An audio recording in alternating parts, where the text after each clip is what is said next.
Assalamualaikum warahmatullahi wabarakatuh. Alhamdulillahilladzi qala fi kitabihil karim. A'udzu billahi minasyaitonir rajim. Bismillahirrahmanirrahim. Laqad ra'a min ayati rabbihil kubra. Shadaqallahul azim wa ma'nahu wallahu a'lam bil murad. Kami haturkan banyak terima kasih kepada seluruh subscriber Rahmatul Ummah yang tetap setia menyimak video kali ini, khusus tayangan selama bulan Rajab. Saya telah membahas dan akan membahas insya Allah sampai tuntas secara garis besar kisah Isra Mi'raj baginda Nabi besar Muhammad Sallallahu Alaihi Wasallam. Di video yang pertama dan kedua, di video yang pertama saya telah menjelaskan tentang asbab nuzul turun surat Al-Isra ayat pertama, dan video yang kedua saya telah menjelaskan tentang penyebab mengapa Rasulullah SAW di Isra dan dimi'rajkan oleh Allah Subhanahu wa Ta'ala. Di video kali ini saya akan membahas tentang hikmah daripada diisrokan, dimi'rajkannya baginda Nabi besar Muhammad SAW. Yang pertama, yang tercantum dalam surat Al-Isra ayat pertama, mengapa Rasul diisra dan dimi'rajkan? Linuriyahu min ayatina. Allah berkehendak untuk memperlihatkan kepada baginda Nabi Muhammad SAW tanda-tanda kekuasaannya yang sangat agung. Apa tanda-tanda kekuasaan Allah yang sangat agung yang tidak bisa dilihat oleh manusia biasa, hanya bisa dilihat dengan manusia luar biasa, yaitu baginda Nabi besar Muhammad SAW, yaitu Nabi bisa melihat segala isi langit dari yang pertama dan langit yang ketujuh, dan ada juga alam yang tidak bisa dijangkau sekalipun oleh para malaikat, hanya bisa dijangkau oleh baginda Rasulullah SAW. Itu salah satu linuriyahu min ayatina. Allah hendak memperlihatkan kepada baginda Rasul tanda-tanda kekuasaan ciptaan Allah ketika Rasul menjelaskan tentang surga, karena memang Rasul sudah melihat surga. Ketika Rasul menerangkan tentang neraka, karena memang Rasul pada malam Isra Mi'raj telah dipertontonkan, telah diperlihatkan kepada beliau nerakanya Allah Subhanahu wa Ta'ala. Yang kedua, sebab-sebab daripada diisrokan, dimi'rajkannya baginda Rasulullah SAW, Rasul untuk menerima kewajiban sholat yang 5 waktu. Juga yang ketiga, merupakan hiburan bagi baginda Rasul, karena ketika Rasulullah SAW berusia 50 tahun, berarti genap pernikahan baginda Rasul dengan Siti Khadijah sudah 25 tahun. Ketika Rasul berusia 50 tahun, Siti Khadijah berarti 65 tahun. Nah, di sanalah Siti Khadijah wafat. Maka 2 tahun setelah wafat Siti Khadijah, itu dinamakan tahun-tahun Amul Hazan, tahun yang penuh dengan keprihatinan, tahun yang penuh dengan kesedihan, sehingga Allah Subhanahu wa Ta'ala menghibur kepada baginda Nabi untuk diperlihatkan kepadanya, yaitu alam-alam yang tidak bisa dilihat oleh manusia biasa. Jadi ketika Isra Mi'raj, Siti Khadijah sudah meninggal dunia dalam usia 65 tahun. Sahabat channel Rahmatul Ummah yang saya cintai dan Allah muliakan, ketika baginda Rasul sedang tertidur di rumahnya Ummi Hani. Kenapa sampai tidur di rumah Ummi Hani? Karena memang Rasul sudah tidak punya istri. Siti Khadijah telah meninggal dunia, sehingga beliau menginap di rumah saudara sepupunya, yaitu Ummi Hani. Siapa Ummi Hani? Ummi Hani adalah nama aslinya Siti Fakhitah. binti Abi Thalib. Rasulullah beserta Ummi Hani ini adalah saudara sepupu, karena Abu Thalib dan Said Abdullah adalah adik dan kakak seayah dan seibu. Dari Abdullah lahir baginda Rasul, dari Abu Thalib lahir Ja'far bin Abi Thalib, Ummi Hani bin Abi Thalib, termasuk Sayyidina Ali bin Abi Thalib.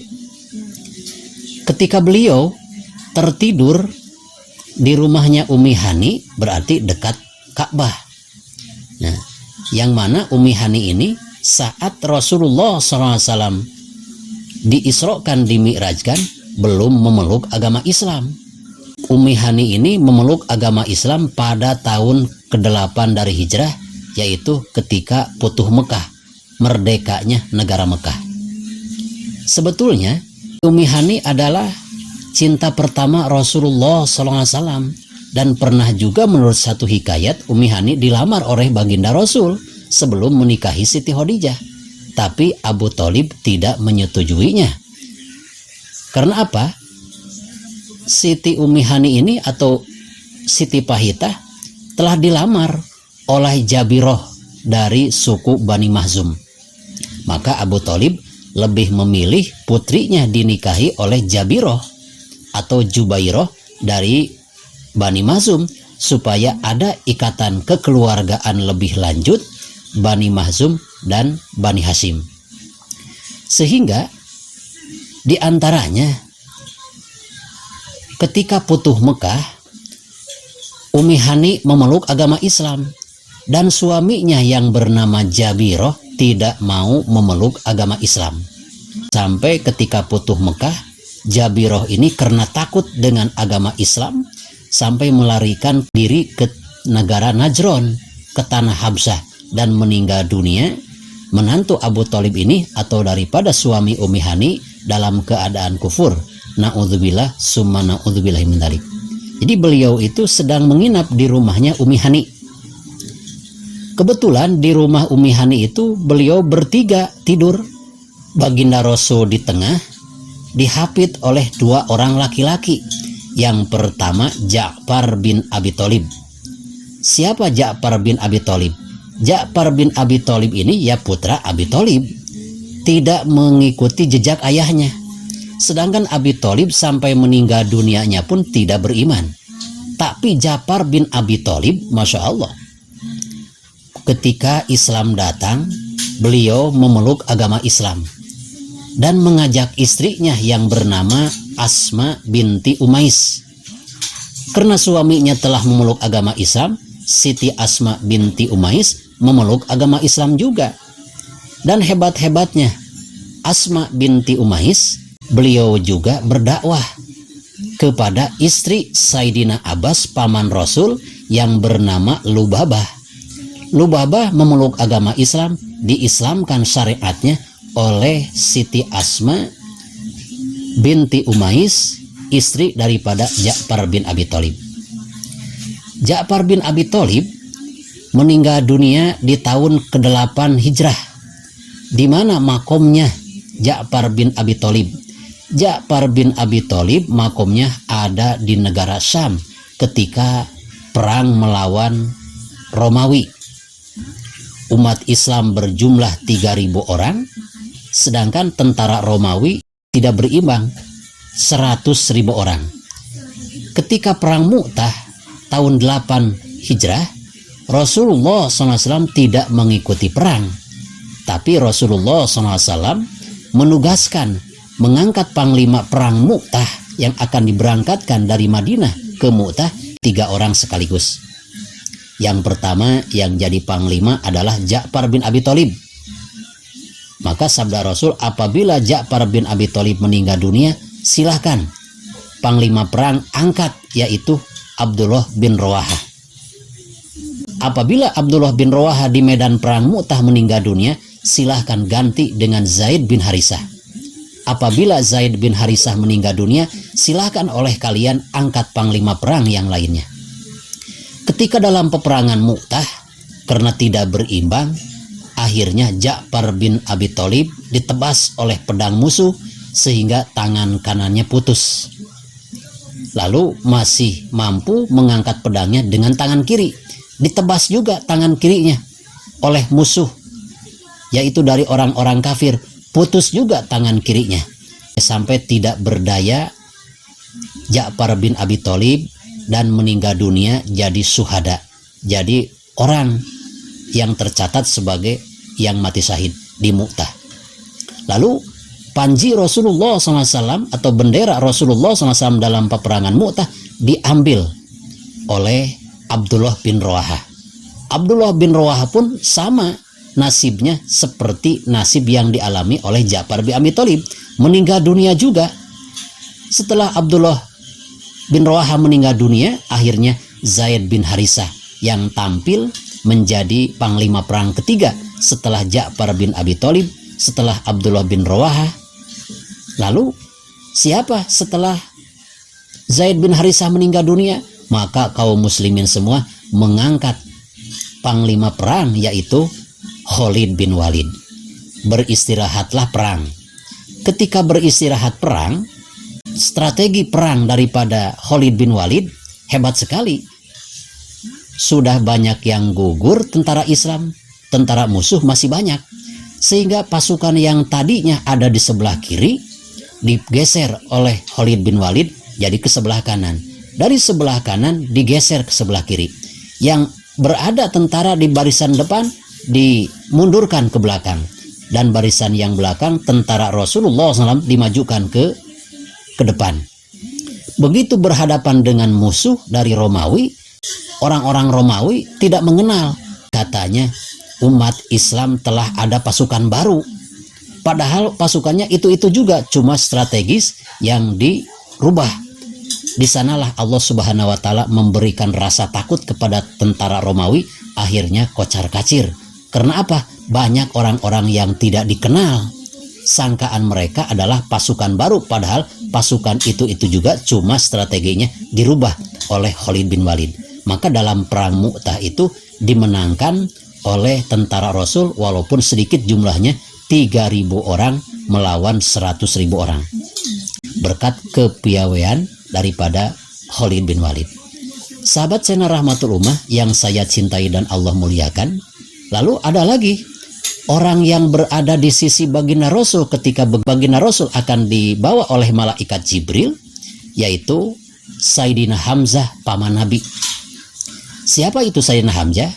Sayyidina Hamzah adalah putra Abdul Muthalib, adik kakak dengan Sayyid Abdullah, cuma satu ayah. Siapa ibu daripada Sayyidina Hamzah? Adalah Siti Halah. Pernikahan daripada Siti Halah dengan Abdul Muthalib melahirkan Hamzah, Diror, dan yang lainnya. Dan perlu kita ketahui, usia Sayyidina Hamzah dengan baginda Rasul adalah selisih 2 tahun. Rasul baru lahir, Sayyidina Hamzah sudah berusia 2 tahun. Mungkin kalau menurut sejarah ini adalah Sayyidina Hamzah dengan Abu Bakar Siddiq satu usia. Dan perlu kita ketahui, Sayyidina Hamzah ketika belum memeluk agama Islam, tapi membela baginda Rasul, sama dengan halnya Abu Thalib. Cuma Abu Thalib meninggal dunia dalam keadaan kufur, tapi Sayyidina Hamzah masuk Islam. Sebelum masuk Islam pernah memukul Abu Jahal sampai pingsan. Karena sehabis pulang berburu Sayyidina Hamzah, ada berita bahwa Abu Jahal dan kaum-kaumnya mengkhianati atau memboikot baginda Rasul, dan ada sahabat-sahabat Nabi yang disiksa oleh Abu Jahal. Dengan tiba-tiba langsung saja Sayyidina Hamzah memukul Abu Jahal dengan busur panahnya sehingga sampai berdarah, dan pengikut-pengikut Abu Jahal tidak berani melawan Sayyidina Hamzah, tidak berani membela Abu Jahal, karena sudah dibuktikan bahwa Sayyidina Hamzah bergelarnya adalah Suyud al-Usud, yaitu pemburu singa yang sangat hebat. Sahabat Sena Rahmatul Ummah yang saya cintai dan Allah muliakan, maka ketika di tahun ketiga dari hijrah, Sayyidina Hamzah meninggal dunia di medan Uhud dalam usia 57 tahun. Di ketika tahun 3 hijrah baginda Rasul berusia 55 tahun, sehingga Sayyidina Hamzah berarti berusia 57 tahun jadi syuhada Badar. Itulah ketika baginda Rasul sebelum dibawa oleh malaikat Jibril mau dibawa ke sumur Zam-Zam untuk dijemput oleh malaikat Jibril untuk diisrokan, dimi'rajkan, tidur di rumah Ummi Hani yang berdekatan dengan Baitullah, dihapit oleh dua orang pria. Yang pertama Ja'far bin Abi Thalib, saudara sepupunya. Yang kedua adalah Hamzah bin Abdul Muthalib, pamannya sendiri. Selamat dipertemukan kembali di bahasan channel Rahmatul Ummah. Selanjutnya masih mengenai kisah Isra Mi'raj, dan selamat menyimak dan share agar menjadi sarana dakwah. Khudz ma sofa wada ma kadar. Wassalamualaikum warahmatullahi wabarakatuh.